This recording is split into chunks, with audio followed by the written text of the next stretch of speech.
54 días seguidos por encima de 43 grados. Un tapiz verde de campos de golf y piscinas desafiando al horizonte ocre. Un río colorado que, década a década, se encoge en los mapas como si alguien le estuviera cerrando el grifo. No es un truco de cámara, es la paradoja fundacional de Phoenix. La pregunta no es por qué hay gente viviendo aquí, sino qué ingeniería legal, hidráulica y mental hizo posible fabricar un oasis donde el clima parecía prohibirlo. Parte 1. El oasis inventado. De acequias a suburbios, 1867 a 1980. La tesis de esta primera parte es simple de enunciar y ardua de aceptar. Phoenix no nació donde debía. Se construyó contra la lógica climática. Para entenderlo debemos recorrer su genealogía del agua. Primero, unas acequias milenarias demostraron que el desierto puede obedecer. Después, leyes federales convirtieron tierra barata y riego subvencionado en un proyecto nacional. Luego, un pacto de reparto del Colorado escrito con tinta demasiado optimista alineó ambiciones con caudales que no siempre existirían. Más tarde, un ciclo de represas que se volvieron iconos nacionales instaló la idea de que la naturaleza es gestionable. Por último, la masificación del aire acondicionado convirtió el verano en una incomodidad tolerable. Sobre esa columna vertebral se montaron motores territoriales y empresariales, proximidad a California, manufactura electrónica, que empujaron la urbe hacia una expansión suburbana sin precedentes. Así se armó un oasis, no por milagro sino por diseño. Antes de llamarse Phoenix, el Valle del Sol fue un laboratorio de hidráulica indígena. Entre los siglos IV y XV, los Hohokam excavaron centenares de kilómetros de canales que vinculaban los ríos Salt y Gila con terrazas de cultivo. No era romanticismo, era técnica y organización comunitaria. Trabajaron con pendientes mínimas para evitar erosión, establecieron turnos de limpieza y resolvieron, con normas y rituales, los conflictos por el agua. El principio que legaron es esencial y vigila cada escena de esta historia. En el desierto el agua no aparece, se organiza. Cuando en 1867 Jack Swilling imaginó reabrir y modernizar parte de aquellas acequias para regar tierras baldías, retomó un conocimiento probado y lo convirtió en empresa. El nombre que recibió el asentamiento, Phoenix, el ave renacida, no fue un capricho poético, fue una declaración. Sobre las huellas de un sistema antiguo podía levantarse una nueva geografía productiva. Esa economía agraria incipiente recibió un impulso decisivo con dos marcos federales que reescribieron el oeste. El Homestead Act de 1862 ofreció parcelas a quien estuviese dispuesto a ocupar y trabajar la tierra. La frontera dejó de ser límite y se volvió promesa. 4 décadas después, el Reclamation Act de 1902 convirtió al gobierno federal en arquitecto del riego, presas, canales, distritos y financiación para reclamar lo que el clima había negado. En el Valle del Sol, el Salt River Project emergió como el gran gestor. Combinó generación eléctrica con obras de almacenamiento y distribución, estabilizó los caudales y dio a los agricultores el horizonte de previsión que necesitaban. Con tierra accesible, agua financiada y sol garantizado, la ecuación parecía inequívoca. Hacer fértil lo infértil dejaba de ser un eslogan para convertirse en plan operativo. El ladrillo más delicado de ese edificio no fue de hormigón, fue de papel. En 1922, 7 estados firmaron el Compacto del Colorado para repartirse el gran río del suroeste. Las cuotas se fijaron mirando un periodo inusualmente húmedo, como si el futuro fuese un espejo dócil del pasado inmediato. Sobre el papel había agua para todos. En la cuenca la aritmética era menos generosa. Aquí nace el concepto central que acompañará a todo el vídeo: la deuda hídrica estructural. Es la brecha persistente entre las promesas legales de suministro y la realidad hidrológica de un río sometido a ciclos, variabilidad y límites físicos. Phoenix creció amparada por esa contabilidad optimista, multiplicando tuberías, jardines y piscinas a la sombra de un contrato que quizá nunca pudo saldarse plenamente. La era de las grandes represas añadió músculo y, sobre todo, una psicología. Hoover, levantada en los años 30, y Glen Canyon, décadas más tarde, ofrecieron algo más que almacenamiento y electricidad. Construyeron en el imaginario la figura del ingeniero soberano capaz de convertir ríos en mecanismos. El agua dejó de presentarse como variable nerviosa y se volvió stock, regulable con compuertas, turbinas y cotas. El mensaje era contundente. El desierto no es un límite, es un plano de obra. Con esa confianza, la expansión urbana dejó de percibirse como una apuesta arriesgada y pasó a parecer una consecuencia lógica de la técnica. Faltaba, sin embargo, el interruptor doméstico que transformara el verano extremo en una incomodidad manejable. La masificación del aire acondicionado tras la Segunda Guerra Mundial cumplió ese papel. Oficinas, comercios, escuelas y sobre todo viviendas incorporaron equipos que ya no eran lujo sino requisito. La vida dejó de detenerse entre junio y septiembre. La arquitectura se liberó de grandes aleros y patios profundos. Los interiores estandarizados se impusieron. La sociabilidad migró hacia espacios cerrados. El calendario del trabajo, del ocio y del consumo perdió su estacionalidad térmica. Phoenix, como otros nodos del Sunbelt, se volvió habitable todo el año a costa de una dependencia energética permanente. A ese clima domesticado se le unió una geografía estratégica que a veces se subestima. Estar a un salto de Southern California significó recibir su desborde de capital, talento y jubilados, empresas en busca de costes más bajos, familias que querían casa y sol sin los precios de la costa, profesionales que podían mantener vínculos con el ecosistema californiano mientras ganaban metros y patio. Phoenix supo presentarse como alternativa razonable. Menos impuestos, más espacio, conectividad por carretera y una cultura empresarial que miraba al Pacífico sin pagar sus rentas. La comparación con territorios menos conectados del interior ayuda a entender la asimetría. El mercado de Phoenix era local y, a la vez, satélite de una megalópolis vecina. El vector industrial llegó pronto y dejó huella. En 1948, Motorola instaló operaciones y con ella desembarcaron proveedores, ingenieros y procesos de manufactura avanzada. Aquella decisión abrió un corredor que, con los años, atraería electrónica, aeroespacial y, finalmente, semiconductores. La ciudad empezó a acumular conocimiento organizado, nóminas técnicas y una base fiscal menos dependiente del ciclo inmobiliario. El Valley of the Sun incorporó otra capa de identidad. Bajo el sol había fábricas limpias, laboratorios y formación técnica. Pero si hay una seña de identidad que define a Phoenix desde mediados del siglo XX, es la explosión suburbana. El llano parecía infinito, el suelo barato, la normativa favorable y el coche reinaba sin rival. La cuadrícula de arterias cada milla organizó barrios replicables hasta el horizonte. La vivienda unifamiliar con piscina, refugio térmico y símbolo aspiracional se convirtió en el producto estrella. Allí donde llegaba un canal y una autopista aseguraba accesibilidad, brotaba un nuevo desarrollo. La estética del oasis, con palmeras, césped y lagunas artificiales, convivía con la realidad de un clima hiperárido, produciendo una ilusión cotidiana de humedad ajena al contexto. La experiencia del residente medio cristalizó en una identidad clara: sol garantizado, impuestos moderados, casa amplia y servicios de proximidad. Hacia 1980, la estadística cerró el círculo. Phoenix había ingresado en el club de las 10 ciudades más pobladas del país. La propuesta de valor se había consolidado y parecía imbatible. La coalición Pro Crecimiento, promotores, cámaras empresariales, utilities y gobiernos locales, sostenía un relato coherente. El oasis no era un accidente, era un plan. Se añadieron autopistas, se extendieron redes eléctricas, se reforzaron plantas de tratamiento y se prolongaron canales. En los folletos y en la prensa local, el sueño tenía 3 palabras: sol, impuestos bajos, casas grandes. La demanda respondió. Lo que décadas atrás había sido una cuadrícula agrícola se convirtió en una metrópoli de baja densidad apoyada en infraestructuras largas y costosas, pero confiada en su capacidad de mantener el flujo. Hasta aquí, la historia podría leerse como una epopeya del ingenio. Sin embargo, bajo la capa de éxito se acumulaba un subtexto. Cada kilómetro nuevo de calle y tubería exigía más energía y más agua para sostener el confort básico. Cada grado domesticado por el aire acondicionado ataba la vida diaria a una factura eléctrica. Cada derecho de agua asignado en los años de optimismo añadía tensión a un río que no siempre obedecería. La certidumbre era real, pero también lo era su carácter artificial. Phoenix compró estabilidad a crédito y el pagaré llevaba la firma del clima. Si esta fabricación del oasis te sorprende, la mezcla de memoria indígena, leyes federales, represas, tecnología y proximidad a California, deja un like y seguimos.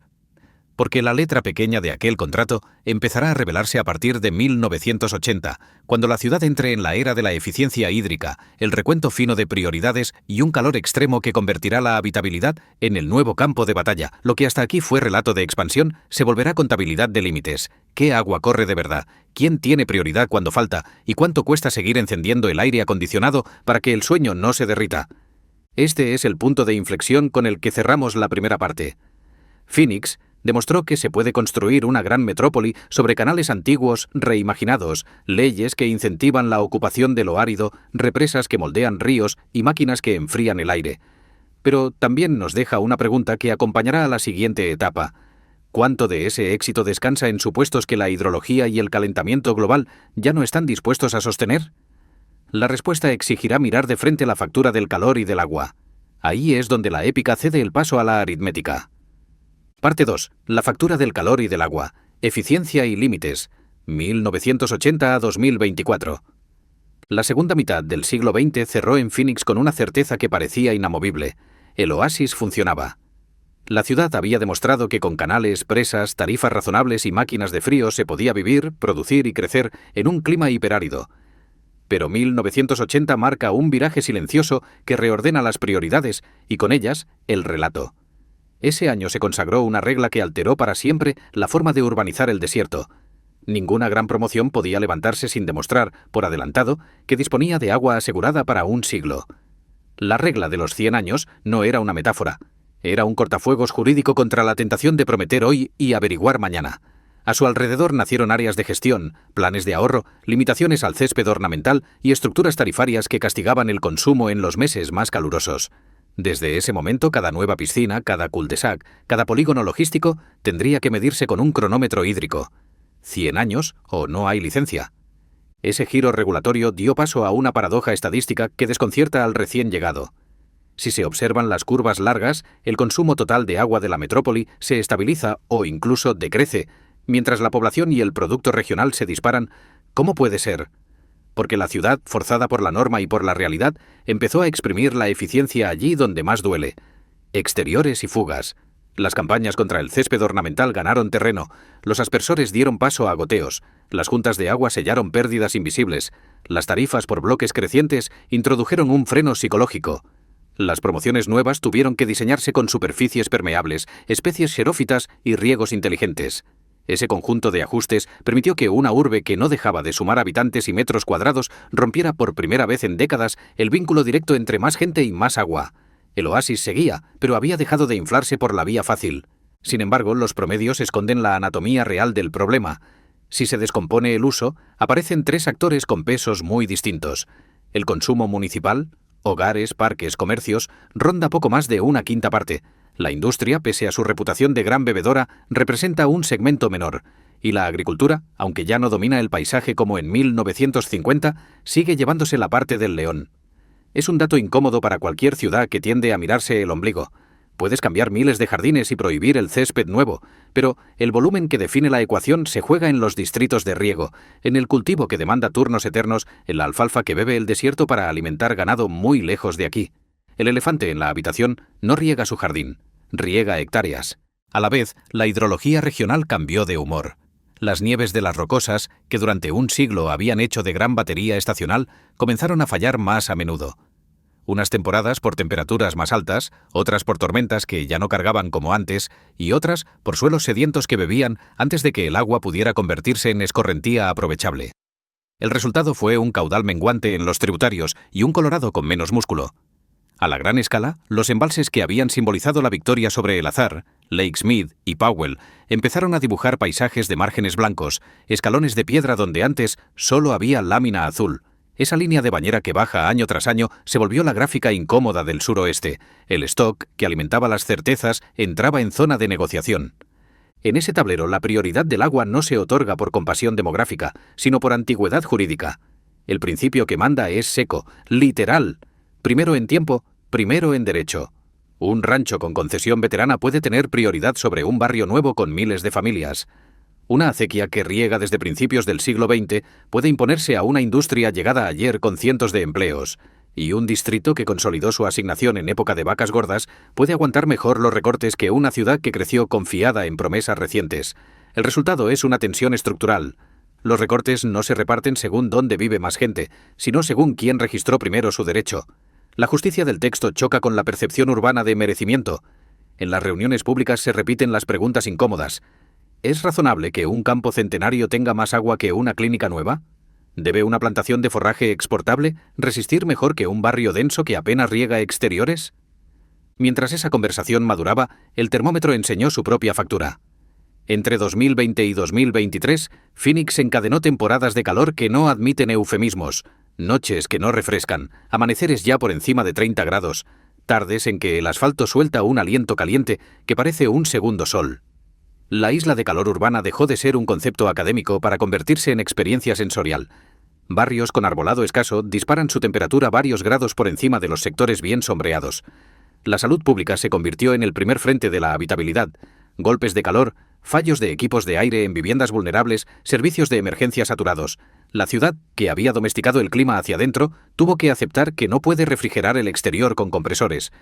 Un árbol plantado correctamente hace más que un aire acondicionado al que no llega el sueldo para mantenerlo encendido todo el día. En 2023 llegó el primer aviso frontal a la espiral suburbana. No se otorgarían nuevos permisos de vivienda en franjas sin garantía hídrica sólida. No era un gesto simbólico, era un muro administrativo. El mensaje fue sencillo. Ya no sirve extender la cuadrícula como si el desierto fuese infinito. Si no puedes demostrar de dónde saldrá el agua de aquí a 100 años, no construyes. Para los promotores acostumbrados a sumar anillos de cul-de-sacs al borde de la mancha urbana, fue un golpe al modelo. Para los ayuntamientos, un recordatorio de que la contabilidad del crecimiento se había vuelto tridimensional. Metros, coches, litros. Durante ese mismo periodo, una palabra cargada de implicaciones saltó al debate: externalización. Cuando el agua local se encarece o se restringe, algunas cadenas de valor se desplazan. El ejemplo más citado fue el de operadores foráneos, incluidas firmas extranjeras, que arrendaron tierras en Arizona para cultivar forrajes de altísima demanda hídrica con destino a rebaños situados a miles de kilómetros. Legalmente impecable, políticamente explosivo. La reacción fue inevitable. Ajustes normativos, revisiones de concesiones, condiciones de bombeo más estrictas, cláusulas que intentaban reequilibrar el tablero. No se trataba solo de quién paga, se trataba de para qué y dónde se gasta cada litro. Ante el nuevo clima, las tácticas de ahorro bajaron al detalle de la vida cotidiana. Las piscinas empezaron a cubrirse para reducir evaporación. Los jardines de alto consumo perdieron estatus. El xeropaisajismo dejó de ser una rareza estética y se volvió un estándar inteligente. Las reglas de no césped que Las Vegas aplicó como cirugía mayor se observaron con interés desde Phoenix, y la plantación masiva de árboles con especies resistentes se elevó a política pública no por romanticismo, sino por termodinámica urbana. A la escala de la casa, sensores de humedad y riego por zonas. A la escala del barrio, albedo más alto en pavimentos claros y sombras proyectadas con pérgolas y toldos. A la escala de ciudad, campañas de reparación de fugas y modernización de medidores. Cada grado menos en la calle es menos energía dentro. Para entender la singularidad del problema, ayuda el contraste con un gigante húmedo del norte. En Nueva York, donde las viviendas densas no tienen césped y el clima no obliga a regar exteriores, el uso per cápita municipal es bajo para su escala. Se lava, se cocina, se limpia, se opera el comercio y la industria ligera, pero el litro que riega jardines prácticamente no existe. En Phoenix, incluso después de 2 décadas de pedagogía y tarifas, el agua exterior pesa más.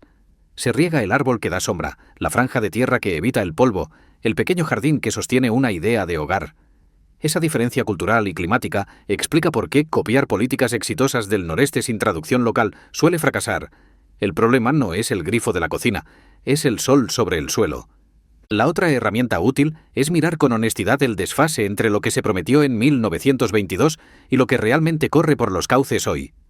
El reparto del compacto se escribió con los ojos clavados en un periodo húmedo, a la medida de una modernidad que creía que la estadística convertía el azar en certidumbre. Un siglo después, el caudal medio es otro y la variabilidad es mayor.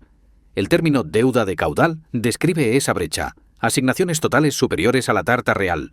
Si se suma cada derecho, cada ciudad, cada distrito y cada obligación internacional, el resultado es un número que calza peor en un río cansado.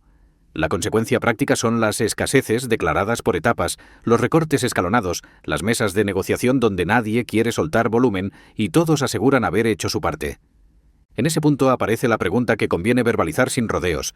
¿Dónde deberían caer los recortes para que sean eficaces y justos? Hay quien dice que en el sector agrícola, por simple aritmética. Quien prefiere empezar por la ciudad, porque predicar con el ejemplo da legitimidad. Quien apunta a la industria por su capacidad de invertir en reciclaje y reuso. La verdad incómoda es que ninguna llave aislada arregla la tubería entera. La agricultura puede liberar volúmenes significativos con cambios de cultivo, riego por goteo y acuerdos de compensación bien diseñados. Pero cortar a ciegas puede quebrar economías locales y encarecer alimentos. La ciudad puede y debe seguir afinando exteriores, controlando fugas, rehusando cada gota depurada para parques y recarga de acuíferos, pero su volumen absoluto tiene techo. La industria del chip, tan demonizada por su agua ultrapura, puede cerrar circuitos hasta niveles de reuso que harían palidecer a otros sectores, pero su consumo pico sigue existiendo y chocará con veranos más largos. Lo que funciona, aunque no gane titulares, es el ensamblaje, muchos recortes medianos alineados con un incentivo nítido. El calor, entre tanto, seguirá recordando sus reglas.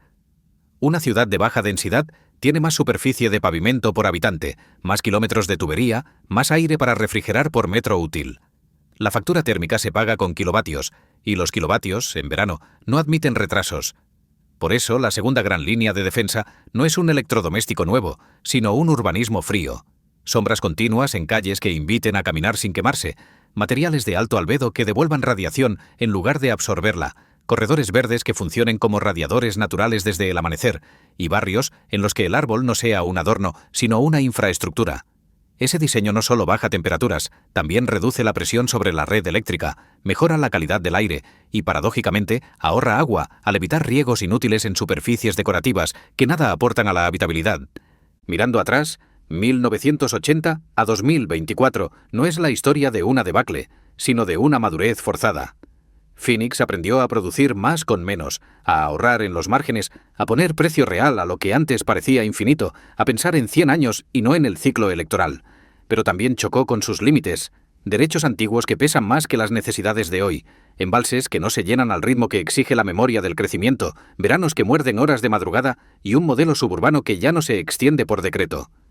La ciudad sigue siendo posible, pero su posibilidad ha dejado de sostenerse en principios de abundancia. Ahora descansa en la contabilidad fina de grados, litros y kilómetros, y aquí es donde te pregunto, porque la discusión ya no es técnica sino cívica. ¿Qué recorte te parece más eficaz y justo para sostener el oasis en las próximas décadas, el agrícola, el urbano o el industrial? Esa respuesta, sumada a decisiones que no caben en un solo titular, alimentará la última parte de este relato. La apuesta de Phoenix por el silicio, la industria que promete elevar el valor añadido por litro consumido, podría ser la tabla de salvación o el riesgo existencial que termine de tensar el sistema. Dependerá de cuánto agua pueda reusar la fábrica, de qué cultivos seamos capaces de reconvertir sin hundir comunidades, de cómo de fríos seamos capaces de diseñar nuestros barrios y de si aceptamos que en el desierto la prosperidad no se mide en metros cuadrados construidos, sino en litros bien administrados. En la tercera parte entraremos en esa ecuación delicada. La llegada de inversiones históricas en semiconductores, los planes para crear agua nueva y los escenarios que, con honestidad, caben en un suroeste más caliente y más escaso. Parte 3. La apuesta del silicio, valor por litro en el desierto, 2020 a 2035. La década de 2020 abrió en Phoenix una apuesta que, vista desde lejos, parece una contradicción y, desde dentro, una estrategia. Duplicar la complejidad industrial en medio de la década más calurosa jamás registrada. El vector elegido no es casual. Durante 40 años, Intel en Chandler convirtió al valle en una escuela silenciosa de procesos ultraprecisos, obleas, salas blancas, agua ultrapura, logística sin márgenes de error. Ese saber hacer, acumulado en manos de técnicos, proveedores y universidades locales, preparó el terreno para el siguiente movimiento: la llegada de inversiones históricas en semiconductores que reescriben la jerarquía económica del desierto. La industria del chip no es una más. Es la columna vertebral del mundo digital y, por tanto, un asunto de seguridad nacional. Cuando la política se asomó al abismo de un eventual conflicto en el estrecho de Taiwán, la palabra resiliencia dejó de ser un eslogan de consultoría y se volvió una orden fiscal. Reconstruir capacidad en suelo estadounidense, diversificar proveedores, asegurar nodos críticos. El CHIPS Act fue la herramienta, el Sun Belt el tablero y Phoenix uno de los peones estratégicos. La Detroit del chip, versión desierto, no es una etiqueta publicitaria. Es la intención de convertir una región sin agua sobrante en un hub de manufactura avanzada que aporte valor añadido por litro consumido. Esa aritmética, valor por litro, es el corazón incómodo de la discusión. Una fábrica de semiconductores exige cantidades considerables de agua tratada hasta estándares que rozan lo absoluto. El agua se vuelve insumo químico, medio de arrastre, protocolo de limpieza y blindaje contra impurezas invisibles. Pero a diferencia de otros sectores, la mayor parte de ese consumo puede integrarse en ciclos cerrados. El término clave es UPW, agua ultrapura, y detrás de esas siglas hay plantas de regeneración, recirculación constante, membranas que separan, resinas que intercambian iones y sistemas que devuelven a la línea lo que un proceso anterior habría desechado. La comparación es útil. Un césped no recicla, una fábrica bien diseñada sí. Esto no borra la huella hídrica, pero la mete en una ecuación de eficiencia industrial que puede acercarse a límites altos de reuso. La llegada de un gigante de chips trae, además, algo que la ciudad ha sabido valorar desde Motorola en 1948, multiplicadores. No se trata solo de los turnos en la Sala Blanca, sino de la constelación de empresas que orbitan, químicos de grado electrónico, gases especiales, empaquetado y test, metrología, mantenimiento de vacío, ingeniería de automatización, instrumentación, limpieza técnica, seguridad de procesos, logística de precisión. Cada dólar en una planta ancla arrastra dólares en proveedores y nóminas, y esos dólares vuelven en forma de consumo, impuestos y formación técnica. Maricopa puede escalar su PIB no mediante expansión horizontal, sino aumentando la densidad de valor en cada metro de nave industrial. Pero la mesa no tiene una sola pata. Si esa industria se instala con fuerza en plena década caliente, las demandas de agua chocarán con otras necesidades inaplazables. El primer frente es la competencia con la agricultura, que sigue siendo el gran usuario neto. La pregunta será cuánto forraje o qué cultivos sedientos tiene sentido mantener y bajo qué esquemas de compensación, reconversión o compra de derechos. El segundo frente es doméstico. Una ciudad que debe seguir reduciendo su riego exterior, reparando fugas e invirtiendo en árboles, no puede a la vez permitir que el nuevo consumo industrial parezca un salto atrás en el ahorro. El tercero es eléctrico. Una fábrica de chips no solo bebe agua, también necesita una red estable en los veranos de mayor demanda. El agua y la energía, en el desierto, son un matrimonio de conveniencia con discusiones diarias. El debate sobre la oferta no puede eludir la tentación del agua nueva. El plan B, más citado, es la desalinización del Mar de Cortés y su transporte por tuberías hasta Arizona, o algún esquema de intercambio binacional de derechos con México. Tú desalas en tu costa, yo te devuelvo volumen desde mis embalses o mis asignaciones. La propuesta suena a ingeniería resolutiva, pero arrastra costos y dilemas que conviene enunciar con precisión. La desalación es intensiva en energía, exige infraestructuras de elevación y transporte a lo largo de cientos de kilómetros, y deja salmueras que hay que gestionar sin herir ecosistemas costeros. En el lado jurídico requiere una coreografía diplomática delicada, compatible con tratados, con prioridades internas de cada país y con sensibilidades locales. En el lado social debe responder a la pregunta básica: ¿quién paga? Si el litro desalinizado es varias veces más caro que el litro de acuífero o de cuota de río, ese sobreprecio terminará reflejándose en tarifas, impuestos o en el precio final del chip y de la vivienda. Frente a esa promesa de agua nueva, hay una alternativa menos espectacular pero más directa: exprimir al máximo el agua que ya pasa por la ciudad. La hoja de ruta de un Phoenix 2.0 no cabe en una sola política, sino en un conjunto coherente. Recortes inteligentes en cultivos con baja productividad por litro, evitando soluciones de hacha que rompan cadenas locales de valor. Tarifas dinámicas que internalicen estacionalidad y escasez, sin penalizar a hogares vulnerables, acompañadas de ayudas para reconversión de jardines y electrodomésticos eficientes. Recarga gestionada de acuíferos con agua tratada, convertida en reserva estratégica para olas de calor e interrupciones de suministro. Reuso total del efluente municipal e industrial. Que cada gota depurada encuentre un destino útil, sea riego de parques resistentes, recarga, procesos industriales o, con los controles sanitarios adecuados, retorno indirecto a la red potable. Y un diseño urbano frío como norma, no como proyecto piloto. Sombra continua en corredores peatonales, materiales de alto albedo, techos reflectantes, orientaciones que reduzcan ganancia térmica, árboles donde hacen falta y no donde lucen. La pregunta inevitable es si esa combinación basta. La respuesta depende del escenario que el propio valle elija, o acepte, en los próximos 10 años. Pensemos en 3 trayectorias plausibles. En la trayectoria continuista, Phoenix mantiene un crecimiento moderado y arma un programa de ahorro agresivo que no se limita a campañas de conciencia, sino que ata presupuestos e incentivos a resultados medibles. La agricultura migra hacia cultivos de menor demanda hídrica y adopta riego por goteo de última generación. Los distritos de agua pactan intercambios temporales con compensaciones claras. La industria del chip impone estándares de reuso que se convierten en referencia nacional. El sector residencial termina de abandonar el césped ornamental, generaliza cubiertas de piscinas y multiplica la sombra. No hay milagros, pero la suma de eficiencias estabiliza el sistema en un equilibrio exigente. Menos agua per cápita, más valor por litro, veranos duros pero soportables.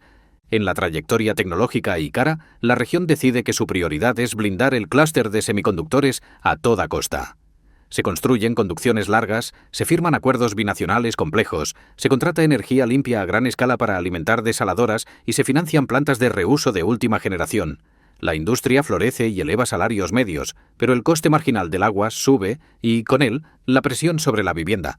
Los municipios celebran un PIB robusto mientras los nuevos trabajadores compiten por un parque residencial limitado por las salvaguardas hídricas. El oasis se sostiene, pero a un precio alto, y la equidad territorial se convierte en el nuevo campo de batalla. En la trayectoria de ajuste duro, los límites del clima se imponen antes de que los planes lleguen a puerto. Una secuencia de años secos acelera recortes, los embalses no se recuperan y la prioridad de derechos antiguos constriñe a la metrópoli.